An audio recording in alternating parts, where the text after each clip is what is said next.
Storyboards are almost always done using the help of a script. During the production pipeline of an animated show or animated movie, a writer would pass the script on to the storyboard team who would then use the script to create the storyboards. In some cases, mostly in feature film production, a storyboard team would start creating story sketches without a script, but for this example, we will be using a script. Now, once you have your finished script or your assigned sequence, the first thing you should do before even thinking of drawing is reading your script multiple times. I would say read your script as much times as possible given your assigned deadline.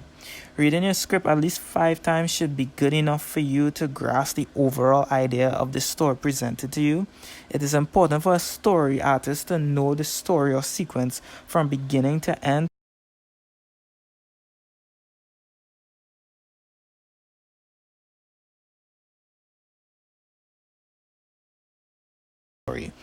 Creating rough thumbnails is a great way to get those first initial ideas out of your head so you can see them on paper. Many storyboard artists use very rough thumbnails to get their ideas out fast. Sometimes these thumbnails are so rough that only they can understand them. The reason thumbnails are so effective is because you use little time and effort to get your ideas out onto the page. It is very important at this stage that you don't fall in love with your ideas. You have to see past what looks really cool and focus on how your scenes serve the story. As you go over your rough pass, think about your story. Think about the emotions you want the audience to feel when they watch this sequence. Think about the shots you think they would make the emotion show even more. I find that when I'm working on a sequence and a scene is missing something or can be improved and I feel it in my gut, my brain may get lazy and tell me that the sequence can work as it is, but my gut always knows where to improve. Always listen to your gut when it tells you to improve on something. Never get lazy when reboarding because eventually you're going to have to show it to your director, and sometimes, well, most of the time, that gut feeling you had to change something is sometimes always pointed out by someone else who watches it. So always listen to your gut and reboard when you feel to reboard. Many of you might have heard the phrase "story is king." It's a phrase every story artist should live by, no matter what kind of story you are working on. So how do you go about serving this story? So keeping the concept of story is king in mind will influence the shots and staging you use when storyboarding a sequence. For example, let's say you were storyboarding a sequence introducing a heroic character.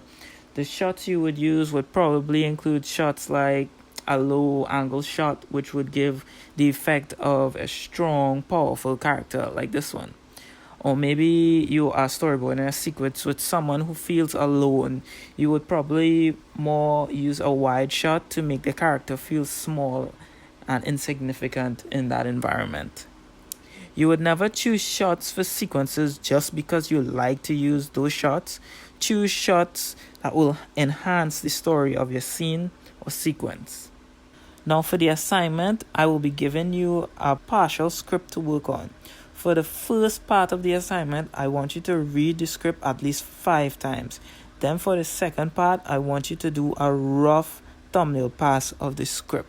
So this is a script written by Brian McDonald called Freeman. I want you guys to read it 5 times and then do a rough pass. This is the opening scene of the script, and it's not too complicated. For the third part, I want you to take your thumbnails and put them together in a storyboard. Then I want you to reboard the same sequence in 2 different ways. This will help you to not fall in love with your initial ideas and to help you develop the skills of telling a story in multiple ways. This doesn't mean that your first ideas are wrong. Sometimes the director might love your first idea, but for the sake of improving your versatility, creating different storyboards on the same sequence will help you improve. So that's your assignment for this week, guys. Good luck and thank you for watching.